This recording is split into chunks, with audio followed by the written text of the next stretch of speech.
Welcome to the Royal Cheetah Project. It's Royal Cheetah Boy. We are back from an episode, not just any episode, but a Throwback Thursday for you. So we are back at it, trying to get things popping. So before we do this, the RoyalCheetahProject.net. Let's focus here. Let's do that. Yes, the RoyalCheetahProject.net. Hit me up on Gmail. Hit me up on Twitter. Hit me up on iTunes, the podcast, Stitch for the podcast, all that good stuff there. All right.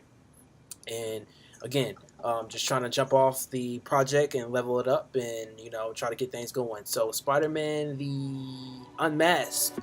This has been a very, very pivotal book in my knowledge base. Shout out to my best friend who gave it to me back in 1998. I still have it from that particular exchange, so always be a part of me as far as sentimental value is concerned. But that aside, this book is, again, huge in my knowledge base as far as Spider-Man is concerned, and I've seen this book available in comic book stores around, so if you can get a hold of this, it'd be very, very good. Some really big names on it as far as pencil is concerned, and then also definitely good storyboards as well. So, and this just goes into how Spider-Man's obviously another origin story, but some of the original artwork from the original, very original story, and just bringing it to life about how Spider-Man was so not a superhero at first, from his personality to him just popping up with powers, and then obviously the Uncle Ben dying, and boom, we have the friend they put Spider-Man. Now, there's so many things about Spider-Man that goes unnoticed and unsaid. That's why I really don't like the movies iterations of him. And I really don't like the iterations that he's in comic books anymore, because they kind of undersell and nerf and downplay Spider-Man. Spider-Man is one of the most beastliest beasts in the whole Marvel universe, and he doesn't get nearly enough credit I deserve. So my dream is to be able to write a pretty decent Spider-Man story and submit it to Marvel and see what happens, so we can give this man some credit in that particular way. But before we can do that, here's this. And Spider-Man has so many abilities. This man can lift 10 tons over his head. His reflexes are 20 times faster than a normal human at his normal rate. So that's not him with adrenaline pumping or anything like that.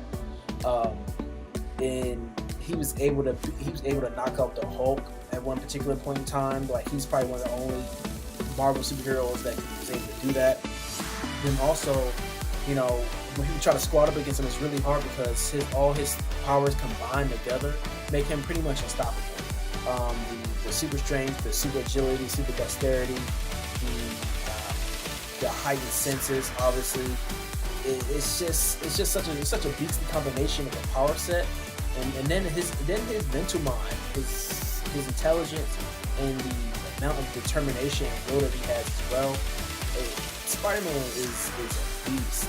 In my opinion, he's top 3 Marvel superheroes, but subjectively he's number 1, but objectively I'll put him at number 3. But this book just gives so much emphasis on that power set and his life in general. You feel like you're actually in the mix when you open this book. Obviously, it goes through his love interests and his family, the Daily Bugle, all that stuff like that. So the first portion of this book opens up with his friends, more or less, and the Gwen Stacy story, and then it ties everything together as far as who's connected to who and who's an enemy and who's a friend. This book is a really lean encyclopedia on the Spider-Man, and they give so much in depth on they go so much in depth on the villains and their characteristics and what they meant Spider-Man. And the interesting thing about this is it's written from Spider-Man's perspective. It's written from as you're sitting down in a room with Peter Parker, and he's telling you in detail about how all these people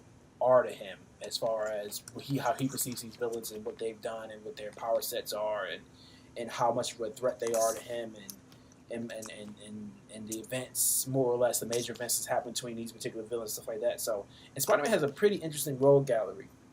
Just interesting as Batman's, might even be just a little bit more because of how eccentric and wild and out his particular rogue gallery is. And I think he has a higher number quantity of villains than Batman too. But I'd say they about the same as far as their eccentricities, if that's a word. But still, I think Spider-Man might have that one leg up on Batman as far as a rogue gallery is concerned. And this book definitely puts that into perspective. And then again, Spider-Man rates his opponents. So he's talking about who's the strongest, who's the most dangerous, la di da di da.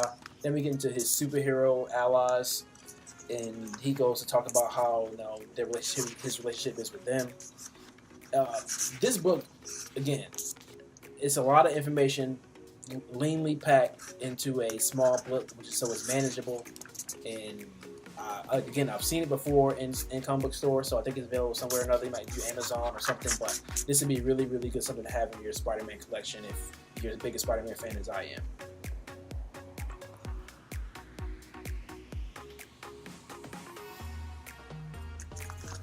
Now you're probably wondering what this stuff is back here, so let's get into this a little bit. Alrighty. Shout out to Tequila Ocho, in my opinion, the best tequila on the market. If you're a tequila fan, look it up. I have an episode on the podcast about that. It's called Tequila Time. And you can also just Google it and see what you get into, but hands down the best tequila. Now, we are doing some stuff with the Mustang, and these are parts that I'm just getting in. So, check for a vlog on the Mustang coming up soon. But we are really going to try to get some things popped off with the Mustang. So, anybody who's a car guy or car girl probably knows what this is, perhaps. But you have to stay tuned and see how it all unfurls. But I'm really looking forward to getting Project Tommy off the ground and get parts in. So I can't wait to get the vlog going with that, so you can see how that's all coming together. So we're just trying to do a lot of things with this project: car, comic books, tequila, the podcast, and then also the YouTube channel, the AMVs. Hopefully you can check all those things out. Hopefully you can subscribe and see how all this pushes forward. So we'll just get started here. And everything's in progress, everything's a level up. Speaking of leveling up, I also like to bring music to the table. One of my throwback albums of this particular Thursday is Melanie Fiona, The MF Life. This album is so good, so fantastic. She's such an incredible talent, such an incredible vocalist, and she's really, really easy on the eyes, if that helps. But even beyond that, she has so many good tracks, such an in-depth, dense, deep look into who she is, and her talent, her artistry, and one of the greatest albums of all time, in my opinion. So, Hall of Fame album, Throwback Thursday. There you have it. So, this is the life.